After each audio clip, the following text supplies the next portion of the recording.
ओम नमो भगवते वासुदेवाय। सत्यनारायण व्रत का पहला अध्याय इस प्रकार से है। एक समय नेमिषारण्य में तीर्थ में सोन का दासी 88,000 ऋषियों ने सूर्य से पूछा, हे प्रभु, इस कलयुग में वेद विद्या रहित मनुष्य को प्रभु भक्ति किस प्रकार मिलेगी, उनका उद्धार कैसे होगा। इसलिए हे मुनि श्रेष्ठ, कोई ऐसा तब कहिए जिससे थोड़े समय बूढ़े प्राप्त होवे तथा मन वांछित फल मिले। वे कथा सुनने की हमारी इच्छा है। सर्वज्ञात शास्त्र ज्ञाता श्री सूर्य जी बोले, हे वैष्णव में पूज्य, आप सबने प्राणियों की हित की बात पूछी है। अब मैं उस श्रेष्ठ व्रत को आप लोगों से कहूंगा जिस व्रत को नारद जी ने लक्ष्मी नारायण से पूछा था। लक्ष्मीपति ने मुनि श्रेष्ठ नारद से कहा था, सो ध्यान से सुनो।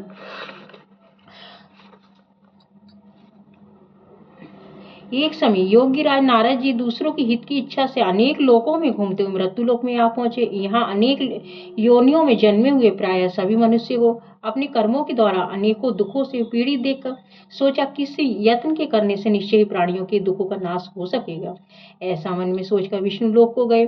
वहां श्वेत वर्ण और 4 भुजाओं वाले देवों ईश नारायण को देखकर, जिनके हाथों में शंख चक्र गदा तथा पद थे तथा वरमाला पहने हुए थे, स्तुति करने लगे, हे भगवान, आप अत्यंत शक्ति से संपन्न, मन तथा वाणी भी आपको नहीं पा सकती। आपका आदि मध्य अंत नहीं है। निर्गुण स्वरूप, सृष्टि के आदिभूति व भक्तों के दुखों को दूर करने वाले, आपको मेरा नमस्कार है। नारद जी ने इस प्रकार स्तुति सुनकर विष्णु भगवान बोले, हे मुनि श्रेष्ठ, आपके मन में क्या है? आपका किस प्रकार के लिए आगमन हुआ है? निसंकोच कहो। तब नारद मुनि बोले, मृत्यु लोक में सब मनुष्य जो अनेक योनियों में पैदा हुए हैं, अपने अपने कर्मों के द्वारा अनेक प्रकार के दुखों से दुखी हो रहे हैं।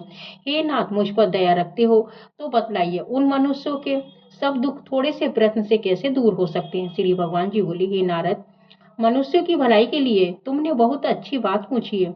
जिस काम के करने से मनुष्य मोह से छूट जाता है, वे मैं कहता हूँ, सुनो। बहुत पुण्य को देने वाला, स्वर्ग तथा मृत्यु लोक में दोनों में दुर्लभ एक उत्तम व्रत है।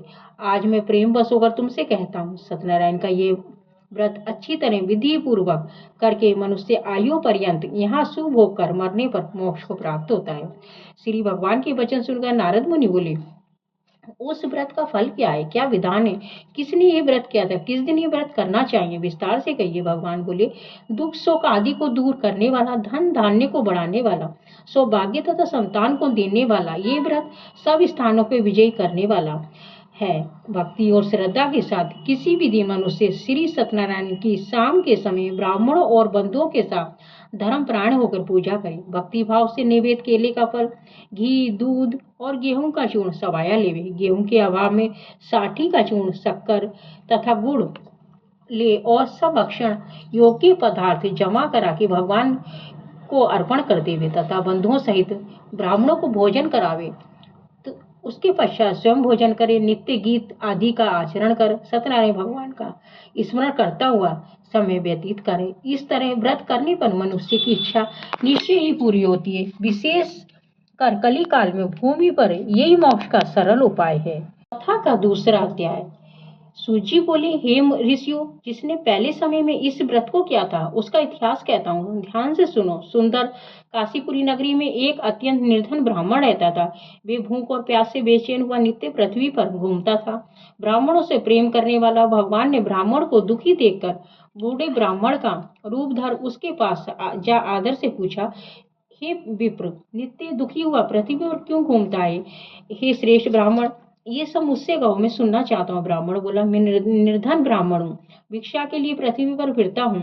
हे भगवान, यदि आप इसका कोई उपाय जानते हैं तो कृपा करके कहो। तब वृद्ध ब्राह्मण बोला, सत्यनारायण भगवान मन वांछित फल देने वाले हैं, इसलिए हे ब्राह्मण, तू उनका पूजन कर, जिसके करने से मनुष्य सब दुखों से मुक्त होता है। ब्राह्मण को व्रत का सारा विधान बतलाकर बूढ़े ब्राह्मण का रूप धारण करने वाले सत्यनारायण भगवान अंतर ध्यान हुए। जिस व्रत को वृद्ध ब्राह्मण ने बताया था, मैं उसको करूंगा, ये निश्चय कर उसे रात में नींद भी नहीं आई। वे सवेरे उठ सत्यनारायण के व्रत का निश्चय कर भिक्षा के लिए चला। उस दिन उसको भिक्षा में बहुत सा धन मिला, जिससे बंधुओं बांधों के साथ उसने सत्यनारायण भगवान का व्रत किया। इसके करने से वह ब्राह्मण सब दुखों से छूटकर अनेक प्रकार की संपत्तियों से युक्त हुआ। उस समय वे ब्राह्मण हर मास व्रत करने लगा। इस तरह सत्यनारायण भगवान के व्रत को जो करेगा वे सब पापों से छूटकर मोक्ष को प्राप्त होगा। जो पृथ्वी सत्यनारायण का व्रत करेगा वे मनुष्य सब दुखों से छूट जाएगा। इस तरह से नारद जी ने नारायण से कहा हुआ ये व्रत मैंने तुमसे कहा है। हे विप्रो, मैं अब और क्या कहूँ। ऋषि बोले, हे मुनीश्वर, संसार में इस ब्राह्मण से सुनकर किस किसने इस व्रत को किया वे हम सुनना चाहते हैं। इसके लिए हमारे मन में श्रद्धा है। सूर्य बोले, हे मुनियों, जिसने इस व्रत को किया वे सब सुनो। एक समय ब्राह्मण धन ऐश्वर्य के अनुसार बंधु बांधवों के साथ व्रत करने को तैयार हुआ। उसी समय एक लकड़ी बेचने वाला बूढ़ा आदमी आया। बाहर लकड़ियों को रखकर ब्राह्मण के मकान में गया। प्यास से दुखी लकड़हारा उनको व्रत करते हुए देखकर ब्राह्मण को नमस्कार कर कहने लगा, आप ये क्या कर रहे हैं? इसके करने से क्या फल मिलता है? कृपया करके मुझसे कहो। ब्राह्मण ने कहा, सब मनोकामनाओं को पूरा करने वाला ये सत्यनारायण भगवान का व्रत है। इसकी कृपा से मेरे यहाँ धन धान्य की वृद्धि हुई है। ब्राह्मण इस व्रत के बारे में जानकर लकड़हारा बहुत प्रसन्न हुआ। चरणामृत ले प्रसाद खाने के बाद अपने घर को गया। लकड़हारे ने अपने मन में इस प्रकार का संकल्प किया कि आज ग्राम में लकड़ी बेचने से जो धन मिलेगा उसी से सत्यनारायण देव का उत्तम व्रत करूंगा। ये मन में विचार कर बूढ़ा आदमी लकड़ियां अपने सिर पर रखकर जिस नगर में धनवान लोग रहते थे ऐसे सुंदर नगर में गया। उस रोज वहां उसे उन लकड़ियों का दाम पहले से चौगुना मिला। तब वे बूढ़ा लकड़हारा दाम ले अति प्रसन्न होकर पक्के केले की फली, शक्कर, घी, दूध, दही और गेहूं का चून इत्यादि सत्यनारायण भगवान के व्रत की कुल सामग्रियों को लेकर अपने घर को गया। उसने अपने भाइयों को बुलाकर विधि के साथ भगवान जी का पूजन और व्रत किया। उस व्रत के प्रभाव से वो बूढ़ा लकड़हारा धन पुत्र आदि से युक्त हुआ और संसार के समस्त सुख होकर वैकुंठ को चला गया। हरिओम नमो भगवते वासुदेव। कथा का तीसरा अध्याय इस प्रकार से है। सूजी बोले, हे मुनि श्रेष्ठ, अब आगे की कथा कहता हूँ, सुनो। पहले समय में उल्का मुख नाम का एक बुद्धिमान राजा था। वे सत्यवक्ता और जितेंद्रिय था। प्रतिदिन देव स्थानों पर जाता था तथा गरीबों को धन देकर उनके कष्ट दूर करता था। उसकी पत्नी कमल के समान मुख वाली सती साध्वी थी।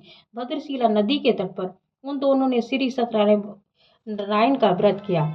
उस समय वहां एक साधु वैश्य आया। उसके पास व्यापार के लिए बहुत सा धन था। वे नाव को किनारे पर ठहराकर राजा के पास आ गया और राजा को व्रत करते हुए देखकर विनय के साथ पूछने लगा, हे राजन, भक्ति युक्त चित्त से ये आप क्या कर रहे हैं? सो मेरी सुनने की इच्छा है, सो आप मुझसे कहिए। राजा बोले, ये अपने महाशक्तिवान व्रत अपने बांधवों के साथ पुत्र आदि की प्राप्ति के लिए महाशक्तिमान सत्यनारायण भगवान का ये व्रत और वह पूजन किया जा रहा है। राजा के वचन सुनकर साधु आदर से बोला, हे राजन, मुझसे इसका सब विधान कहो। मैं भी आपके कथा अनुसार इस व्रत को करूंगा। मेरी भी कोई संतान नहीं है, इससे निश्चय ही होगी। राजा ने सब विधान सुनकर व्यापार से निर्वृत्त होकर वे आनंद के साथ घर गया और साधु ने अपनी स्त्री से संतान देने वाली उस व्रत का समाचार सुनाया और कहा कि जब मेरे संतान होगी तब मैं इस व्रत को करूंगा।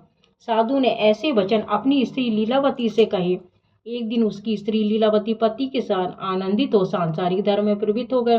सत्यनारायण भगवान की कृपा से गर्भवती हो गई तथा 10वें महीने में एक सुंदर कन्या का जन्म हुआ। दिनों दिन वे कन्या इस तरह बढ़ने लगी जैसे शुक्ल पक्ष का चंद्रमा बढ़ता है। कन्या का नाम कलावती रखा गया।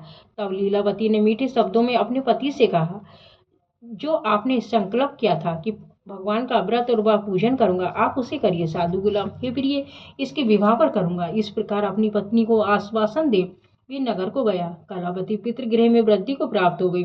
साधु ने जब नगर में सखियों के साथ अपनी पुत्री को देखा तो तुरंत दूत बुलाकर कहा कि पुत्री के वास्ते कोई सुयोग्य वर देख कर लाओ। साधु की आज्ञा पाकर दूत कंचनपुर नगर पहुंचा। वहां बड़ी खोज और देखभाल के पर कर लड़की के लिए सुयोग्य वाणिक पुत्र को ले आया। उस सुयोग्य लड़के को देखकर साधु ने अपने बंधु बांधवों सहित प्रसन्नचित्त अपनी पुत्री का विवाह उसके साथ कर दिया। किंतु दुर्भाग्य से विवाह के समय भी उस व्रत को करना भूल गया। तब श्री भगवान क्रोधित हो गए और श्राप दिया कि तुम्हें दारुण दुख प्राप्त हो। अपने कार्य में कुशल साधु बनिया जमाता सहित समुद्र के समीप स्थित रतनपुर नगर में गया और वहां दोनों ससुर जमाई चंद्रकेतु राजा के उस नगर में व्यापार करने लगे। एक रोज भगवान सत्यनारायण की माया से प्रेरित कोई चोर राजा का धन चुराकर भागा जा रहा था। किंतु राजा के दूतों को आता देखकर चोर ने घबराकर भागते हुए राजा के धन को वहीं चुपचाप रख दिया जहां पर जो ससुर जमाई ठहरे हुए थे। तब दूतों ने उस साधु वैश्य के पास राजा के धन को रखा देखा, तब दोनों को बांध कर ले गए और प्रसन्नता से दौड़ते हुए राजा के समीप जाकर बोले, ये दो चोर हम पकड़ कर लाए हैं, देखकर आज्ञा दें। तब राजा की आज्ञा से उनको कठोर कारावास में डाल दिया गया। उनका सब धन छीन लिया गया। सत्यनारायण भगवान के श्राप द्वारा उनकी पत्नी भी घर पर बहुत दुखी। घर पर जो धन रखा था चोर चुरा कर ले गए। शारीरिक व मानसिक पीड़ा तथा भूख और प्यास से अति दुखित हो अन्न की चिंता में कलावती एक ब्राह्मण के घर गई।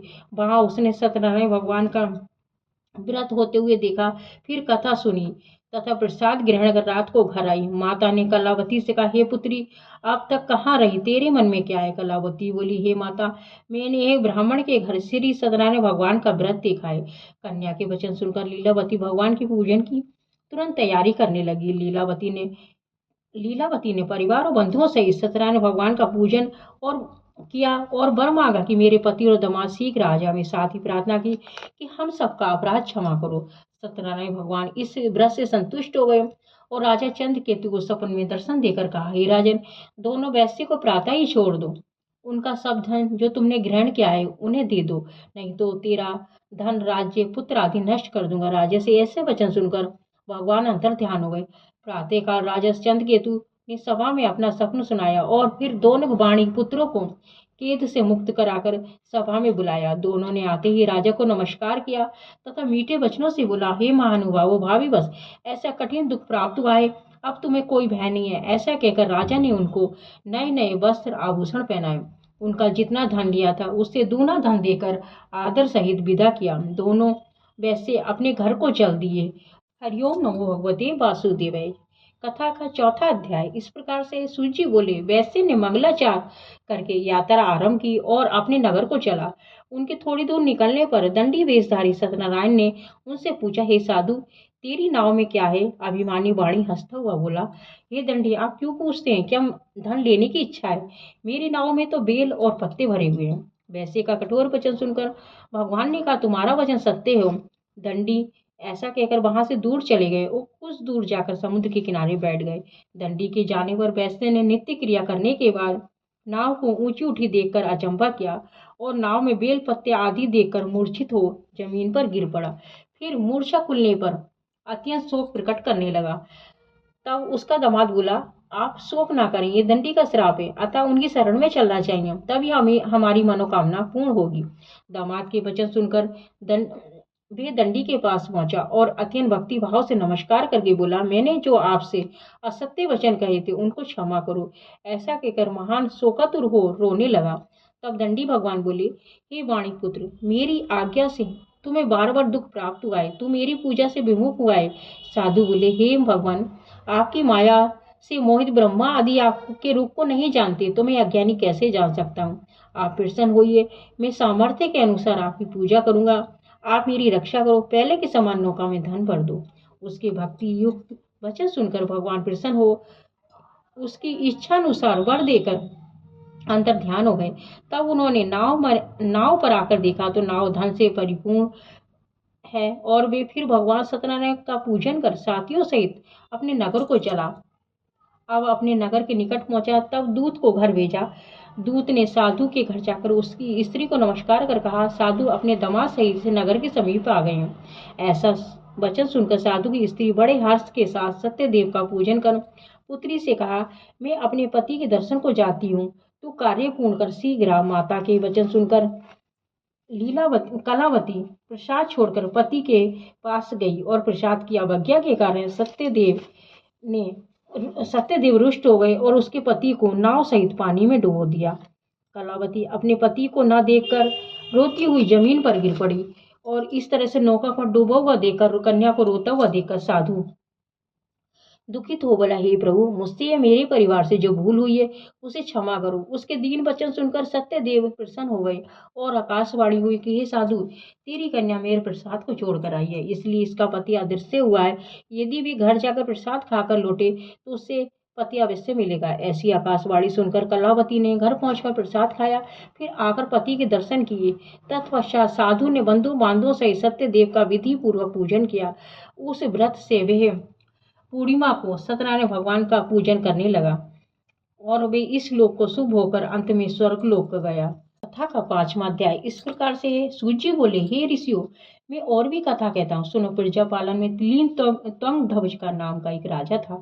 उसने भी भगवान का प्रसाद त्याग कर बहुत दुख पाया। एक समय वन में जाकर वन्य पशुओं को मारकर बड़ के पेड़ के नीचे आया। वहां उसने ग्वालों को भक्ति भाव से बंधुओं सहित सत्यनारायण जी का पूजन करते देखा। राजा देखकर भी अभिमानवश वहां नहीं गया और ना ही नमस्कार किया। तब ग्वालों ने भगवान का प्रसाद उसके सामने रखा तो वह प्रसाद को त्याग कर अपनी सुंदर नगरी को चला। वहीं उसने अपना सब कुछ नष्ट पाया। वे जान गया कि ये सब भगवान ने किया है। तब वे विश्वास कर ग्वालों के समीप गए और विधि पूर्वक पूजन कर प्रसाद खाया तो सत्यदेव की कृपा से पहले जैसा था वैसा ही हो गया। दीर्घ काल तक सुख भोकर मरने पर स्वर्ग लोक को गया। जो मनुष्य इस परम दुर्लभ व्रत को करेगा, भगवान की कृपा से उसे धन धान्य की प्राप्ति होगी। निर्धन धनी होता है, बंदी बंधन से मुक्त होकर निर्भय हो जाता है। संतानहीनों को संतान प्राप्त होती है तथा सब मनोरथ पूर्ण होकर अंत में वैकुंठ धाम को जाता है। जिन्होंने पहले समय में इस व्रत को किया, अब उनके दूसरे जन्म की कथा कहता हूँ, सुनो। वृद्ध सतातन ब्राह्मण ने सुदामा का जन्म लेकर मोक्ष को पाया।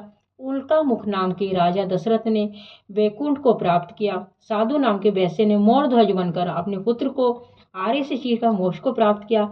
महाराज तुंगध्वज ने स्वयंभू होकर भगवान में भक्ति युक्त कर्म कर मोक्ष को प्राप्त हुआ। हरिओम नमो भगवते वासुदेवाय।